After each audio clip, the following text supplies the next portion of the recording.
Good morning అండి. నేను doctor Ajay Kumar, DCH children specialist doctor. So మెయిన్గా మనకు ఈ సీజన్లో పిల్లలు ఎక్కువ అంటే ఈ 0 to 15 years ఏజ్ గ్రూప్ ఉన్న పిల్లలు ఎక్కువ సీజనల్ వ్యాధులతో ఇబ్బంది పడుతుంటారు. సో మెయిన్గా పేరెంట్స్ కానీ స్కూల్ టీచర్స్ కానీ పిల్లలు కానీ తీసుకోవాల్సిన జాగ్రత్తలు, సిమ్టమ్స్ ఎట్లా ఉంటాయి, ఏం వస్తే ఏ డాక్టర్ దగ్గరికి ఎప్పుడు కలవాలనేది చెప్పడం జరుగుతుంది. ముఖ్యంగా సీజనల్ వ్యాధులు అంటే మనకు ఈ malaria, dengue, typhoid, diarrhoea. So ఈ సీజన్లో వచ్చే ఇన్ఫెక్షన్స్, రెస్పిరేటరీ ఇన్ఫెక్షన్స్ పిల్లలకి ఒకరి నుంచి ఒకరికి స్ప్రెడ్ అవుతూ ఉంటాయి అన్నమాట. ఇన్ఫ్లుయెన్జా, న్యూమోనియా అట్లాంటి డిసీజ్ అని స్ప్రెడ్ అవుతూ ఉంటాయి పిల్లలు.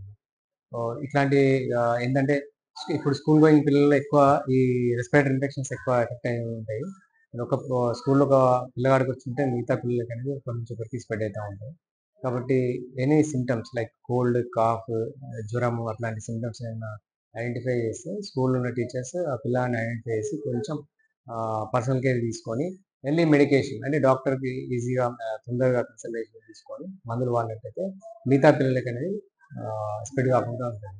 అదేవిధంగా ఏదైనా సిక్ అయిన పిల్లలు ఏంటంటే మాస్క్ వేసుకోవడం, అంటే వేరే వాళ్ళకి మాస్క్ ఇంతకుముందు మనం యూజ్ చేసినట్టు కోవిడ్ టైంలో అట్లా మాస్క్ వేసుకోవడం వల్ల మిగతా పిల్లలకి స్ప్రెడ్ కాకుండా ఉంటుంది. మెయిన్ ఇంకోటి ఏంటంటే మలేరియా కానీ డెంగ్యూ కానీ ఇది లైక్ మిగతా విషజ్వరాలు ఉన్నాయి, వాటి ఎన్సెఫలైటిస్ లాంటి వ్యాధులు ఏంటంటే దోమల నుంచి వస్తాయన్నమాట.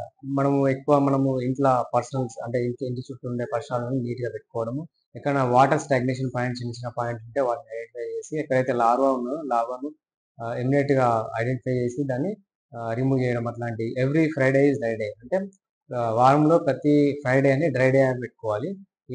మన ఇల్లు చుట్టూ ఉన్న ప్రాంతాలన్నీ నీట్గా పెట్టుకోవాలి. ఎక్కడైనా వాటర్ స్టోరేజ్ పాయింట్స్ ఉంటే వాటిని వెంటనే ఐడెంటిఫై చేసి డ్రై ఏరియా మొత్తం డ్రై చేసి పెట్టాలన్నమాట.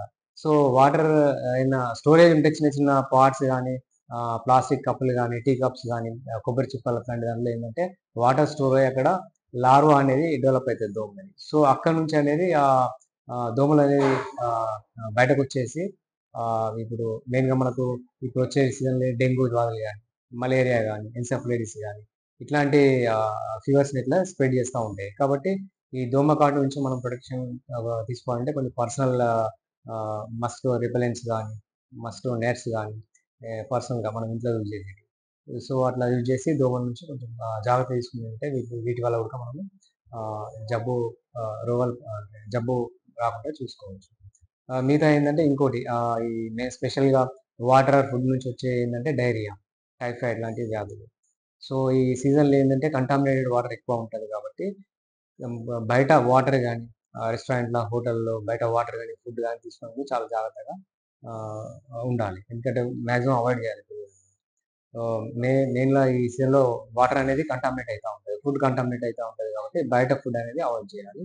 సో హైజీనిక్ వాటర్ తీసుకోవాలి, ఒకటి ఫ్రీక్వెంట్ హ్యాండ్ వాష్ చేసుకోవాలి. సో దీనివల్ల ఏంటంటే పర్సనల్ హైజీన్ ఒకటి, తీసుకునే వాటర్ ఒకటి, ఫుడ్ ఒకటి మనం జాగ్రత్త తీసుకున్నామంటే వీటి వల్ల కూడా మనం ప్రొటెక్షన్లో ఉండొచ్చు. లైక్ అంటే డైరియా సంబంధించిన, టైఫాయిడ్ సంబంధించిన వ్యాధుల నుంచి కూడా మనం జాగ్రత్తగా తీసుకోవచ్చు.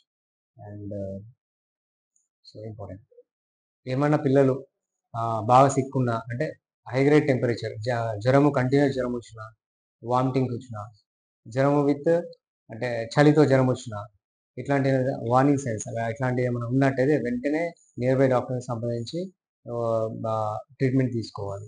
సో ఏమన్నా ఎర్లీ సిమ్టమ్స్ ఉంటే వాటిని టెస్ట్ చేయించుకొని దాని దగ్గర ట్రీట్మెంట్ తీసుకుంటే ఏంటంటే సో ఎర్లీ మెడికేషన్ స్టార్ట్ అవుతుంది. పిల్లలు ఏంటంటే కాంప్లికేట్ చేయకుండా ఉంటారు.